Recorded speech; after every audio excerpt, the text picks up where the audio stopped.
गुरु अमरानंदाय विद्महे पंढरीनाथाय धीमहि तन्नो अचल ऋषि प्रचोदयात्।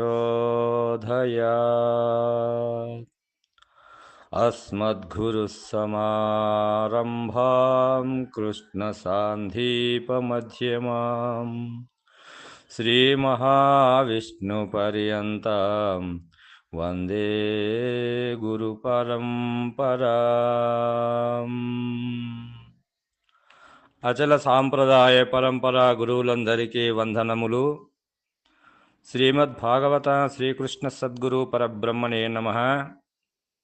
ప్రబోధ శుఢామణియను శక్తిద్వయ నిరాసకంభైన శుద్ధ నిర్గుణ తత్వ కందార్థ ధరువులలో 244వ కందార్థమును మనము గురుమూర్తి కరుణచే మననము చేసుకుంటున్నాము. ఈ కందార్థము గురు ఆజ్ఞా ప్రవర్తనములో శీర్షికలో ఇది 8వ కందార్థము. ఏమంటున్నాడు ఈ కందార్థములోనంటే, పెద్దల నిందయు నర్చకు, పెద్దల సేవించు కొరకు పెరదీవీయకు, మే పెద్దలతో వాదించకు, పెద్దలు చెప్పేటి శుద్ధి పిడిచెలావి నాకు, పెద్దలు నడిచే నడకనే మనకు, పెద్దల కన్నానే పెద్దనంచనుకోకు, పెద్దలు కనుగొన్న ప్రియముతో మృక్కుము, పెడచెవుల వినకు, పెద్దలు నడిచే నడకనే మనకు అని చెప్తున్నాడు.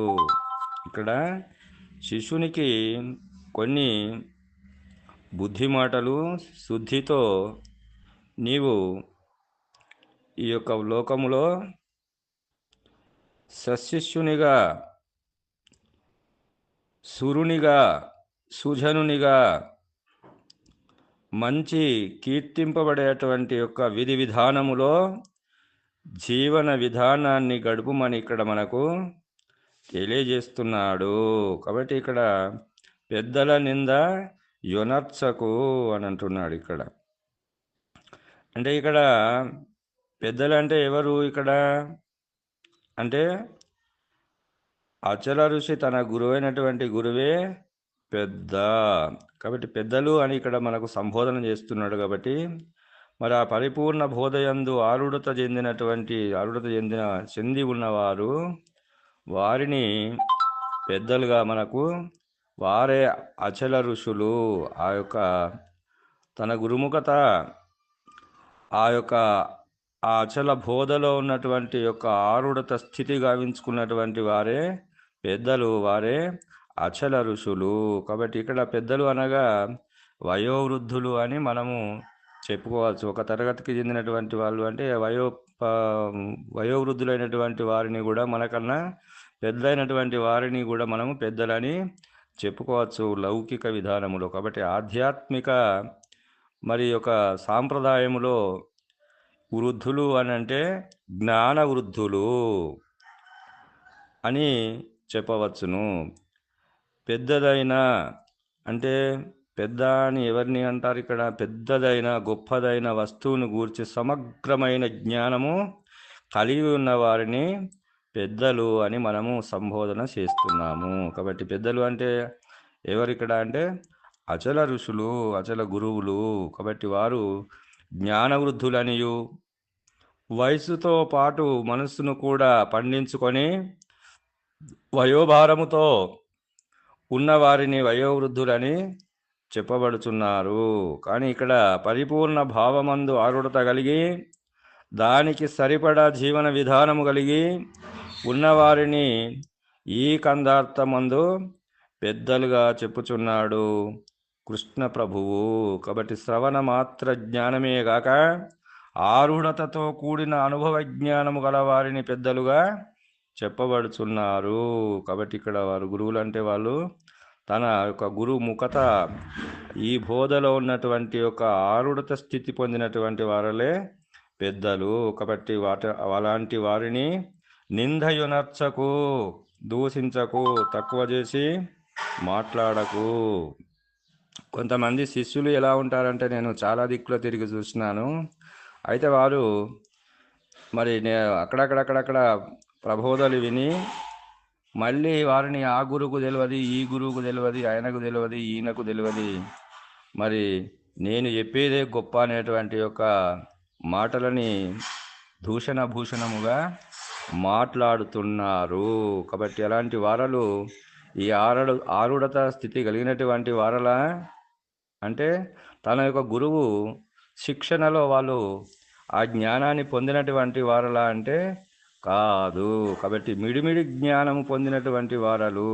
కాబట్టి అక్కడ ఇక్కడ మరి అక్కడ ఇక్కడ ఆచితూచి మరి దీన్ని చదువుకొని ఆ ఆరుడత స్థితి పొందలేనటువంటి మాట్లాడే మాటలు అని చెప్పి మనము గ్రహించవలే. అప్పుడే వారలు ఎటువంటి వారలు అంటే కొంతమంది సభలలో కూడా ఏం చేస్తారు అని అంటే అధ్యక్ష స్థానంలో ఉన్నటువంటి పెద్దలని కూడా అగౌరవపరిచేటువంటి మాటలు మాట్లాడుతుంటారు. కానీ ఆ విధంగా కాదు. ఇక్కడ గురు శిక్షణ పొందినటువంటి శిష్యుడు ఎలా ఉంటాడు అంటే మరి రెండింటిని చెవులతో శ్రవణం చేస్తాడు, ఆ మంచిదైనటువంటి దాన్ని స్వీకరిస్తాడు, తనకు సరిపడినటువంటి దాన్ని అక్కడనే వదిలిపెట్టుకుంటాడు తన అంతఃకరణలో.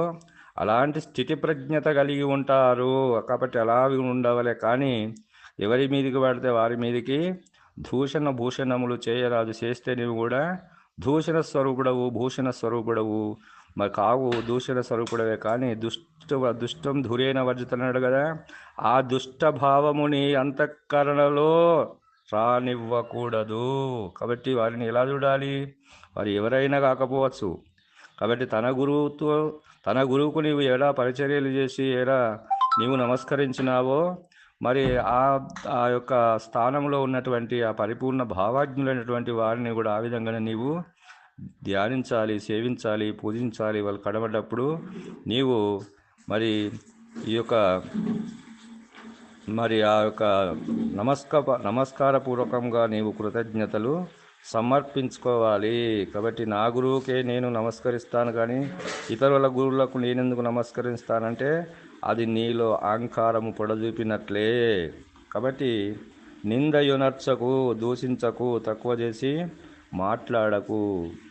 సేవించు కొరకు పిరిదీవీయకుము, సేవించు కొరకు పిరిదివీయకుము. వారిని పూజించుటకు, గౌరవించుటకు సందేహింపకుము, ఆలోచించకుము, వారించకుము.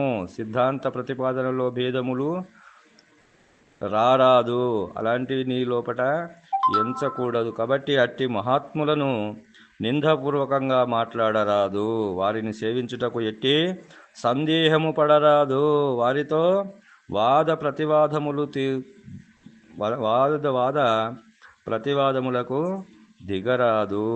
కాబట్టి నీ గురువు చెప్పినటువంటి వాక్యము ఏదైతే ఉన్నదో అది నీ లోపల మరణం చేసుకొని ఆరుడత పొందినావు కదా నాయన, దానికి సరిపడుతుందా సరిపడదా నీవే చూసుకొని నీవే ఆనందపడు. కానీ ఇతరులని వాళ్ళు నువ్వెంత నేనెంత, నీ బోధ గొప్పది, నా బోధ ఏ బోధ గొప్పది కాదు. ఏ బోధ గొప్పది అంటే నువ్వు కూడా గొప్పవానివి కావు. కాబట్టి ఈ గొప్ప కుర్చలనేటువంటిది లేనిది పరిపూర్ణ బోధ. గొప్పదని చెప్పుకునేటువంటి బోధలన్నీ ఎరక బోధలు. కాబట్టి ఎరక మీరిన బోధ, ఎరక రహితమైన బోధ, ఎరక లేని బోధని నీకు ఎరిగించినాను కదా. ఆ ఆరుడ స్థితిలో నీవు లేని స్థితిలో నీకు ఈ యొక్క పరిపూర్ణ భావాన్నంతా నీ అంతఃకరణకు ఇమిడిచ్చినాను కదా. మరి నీవు ఎలా ఉండాలి అంటే నీవు సమదృష్టి భావముతో నీవు ఆ యొక్క శుశ్రూషలనేటువంటి విధానములో నీవు సేవ చేసి జీర్ణించుకున్నటువంటి ఏ బోధ నీకు మరి నరముల అదంతా ఒక అన్నము కదా, తింటే రక్తమై ప్రతి ఒక్క జీవనాడులలో అది ఎట్లా పసరింపబడుతుందో నేను చెప్పినటువంటి గురువాక్యం ఏదైతే ఉన్నదో నీ శరీరములో ప్రతి ఒక్క నరములో అది రక్తము ప్రవహించినట్టు ప్రవహించవలే. ఆ విధముగా నీవు నడుచుకోమని చెప్పుతున్నాడు. కాబట్టి ఇంకేమంటున్నాడు? పెద్దలు చెప్పేటి శుద్ధి పెడి చెవుల వినకు, అని అంటున్నాడు. కాబట్టి ఆ చెప్పేటి ఇది ఏదైతే ఉన్నదో పెద్దలు చెప్పినటువంటిది ఆ యొక్క బోధ ఏదైతే ఉన్నదో అది పెడి చెవిన వినకు. వారు చెప్పే అటువంటి మంచి వాక్యములు ఏవైతే ఉన్నాయో నిర్లక్ష్యంగా వినకు. కాబట్టి నడిచే నడక నేమనకు, వారి ప్రవర్తనలో ఎట్టి లోపములు ఎంచకు. కాబట్టి పెద్దనంచనుకోకు, వారికంటే గొప్పవాడివై ఉన్న వారి ముందర వ్యక్తపరచకు. కాబట్టి నేనే గొప్ప, నేను గొప్ప అయినటువంటి దాన్ని తెలుసుకున్నా, మీకు తెలియదనేటువంటి భావములో ఉండకు. కాబట్టి నిన్ను ఒకవేళ ఇతరులు ఏమని నిన్ను అన్నా కూడా నీవు దానిని మనసులోనికి తీసుకొనరాదు. ఎందుకంటే నీ అంతఃకరణ పవిత్రమైనటువంటి శుద్ధి కలిగినటువంటి పరిపూర్ణ బోధ భావము కలిగినటువంటి అంతఃకరణ. కాబట్టి ఆ అంతఃకరణములో నీ గురువాక్యమే నిరంతరము ధ్యానించుతూ ఉండవలే. ఆ చెప్పినటువంటి వారుల యొక్క వాక్యము నీకు సరిపోతే దాన్ని నీవు ఆస్వాదించి మరి మంచి మాటలను నీవు ఆ వాక్యములను వినవలే. విని నీకు దానిలో ఉన్నటువంటి యొక్క సారాన్ని గ్రోలవలే. అంశగద ఎలా నీళ్లకు నీళ్లు పాలకు పాలకు చేసి గ్రోలుతుందో అలాంటి మంచి వాటిని నీవు సేవించవలే. మరి చెడైనటువంటి వాక్యములను నీవు విడిచిపెట్టవలే. కాబట్టి పానము అపానం అంటున్నాం కదా, మనం ప్రాణము ఏదైతే ఉందో అది అది కలిగినటువంటి యొక్క వాయువుని మనకు ఇక్కడ బ్రహ్మాండం నుంచి వచ్చేటువంటి వాయువుని స్వీకరిస్తుంది కదా, అది ప్రాణస్వరూపము కదా. మరి తీసుకున్నటువంటి దానిని చెడునంతా కూడా అపాన వాయువుతో విడిచిపెడుతున్నాము కదా. మరి ఆ విధముగానే ఇక్కడ మరి మంచి వాక్యములను నీవు ఆస్వాదించి ప్రాణస్వరూపముగా స్వీకరించు. మరి మిగతా విషయాలు ఏవైతే ఉన్నాయో నీకు సరిపడినటువంటి ఏ వాక్యాలు అయితే ఉన్నాయో అవి అపాన వాయువు వలె విడిచిపెట్టేశాయి. కానీ వారితో వాదనలకు కానీ భేదములకు కానీ వాద భేదములతో నీకు పని లేదు అని ఇక్కడ మనకు తెలియజేస్తున్నాడు. కాబట్టి పెద్దలను పెద్దల కనుగొన్న ప్రియముతో మృక్కుము, పెడచెవిలా వినకు, పెద్దలు నడిచే నడకనే మనకు. పెద్దనంచనుకోకు, వారికంటే గొప్పవాడినై ఉన్నాను అని వారి ముందర వ్యక్తపరుచుకోకు. కనుగొన్న ప్రియముతో మృక్కుము, అలాంటి వారిని నీకు తారసపడినట్లయితే వారిని నీవు దర్శించి వెంటనే భక్తి శ్రద్ధలతో నమస్కరించుము. అలాంటి వాళ్ళందరూ కూడా మనకు పెద్దలతో సమానము. అశరీర సార్వభౌములైనటువంటి ఈ అచల మార్గంలో ప్రయాణించేటువంటి గురువులందరూ కూడా అశరీర స్వరూపములుగా నీవు చూడుము, దర్శించుము, సేవించుము, భక్తి శ్రద్ధలతో మృక్కుము. నాయన, ఈ విధముగా నా పేరు ప్రతిష్టలు నీవు తేవాలంటే నీవు ఒక సంస్కరణవంతుడవై ఆ యొక్క సంస్కారాన్ని ఏదైతే ఉన్నదో నేను చెప్పినటువంటి ఏ బోధ శిక్షణ ఏదైతే ఉన్నదో ఆ శిక్షణలో నీవు మెదిలినావు కదా, దానిని నీవు నడకలో క్రియలో నీవు ఈ ప్రపంచములో ప్రవర్తించి కీర్తింపబడు. ఆ కీర్తి మరి గురువుకు కూడా రావాలంటే శిష్యుడు కీర్తింపబడితేనే గురువు కీర్తింపబడతాడు. కాబట్టి నీ యొక్క శుద్ధికి నీ యొక్క బుద్ధికి వాళ్ళు మెచ్చి వాళ్ళు ఆనంద స్వరూపులై ఉండవలే. కాబట్టి ఈ పిల్లవాడు ఇలా దుడుకువాడు దురుసువాడు ఇలాంటి మాటలు మాట్లాడతాడు, ఇలా గురువు ఇలా చెప్పిండు అనేటువంటి మాటలు తీసుకురారాదు. కాబట్టి సంజ్ఞ, కాబట్టి అలాంటి ఓర్పు లక్షణాలతో నీవు పరిపూర్ణ భావము ఎలా ఉందో అలాంటి ఆరుడత స్థితిని అంతఃకరణ ఉంది. కాబట్టి అలాంటి అంతఃకరణతో నీవు మరి యొక్క ప్రపంచములో నీవు ప్రయాణం చేయి.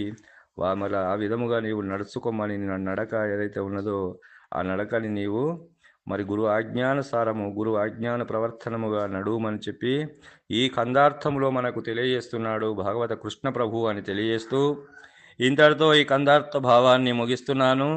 జై బలో సద్గురు ప్రభు మహారాజుకు జై. సర్వం సద్గురార్పణం.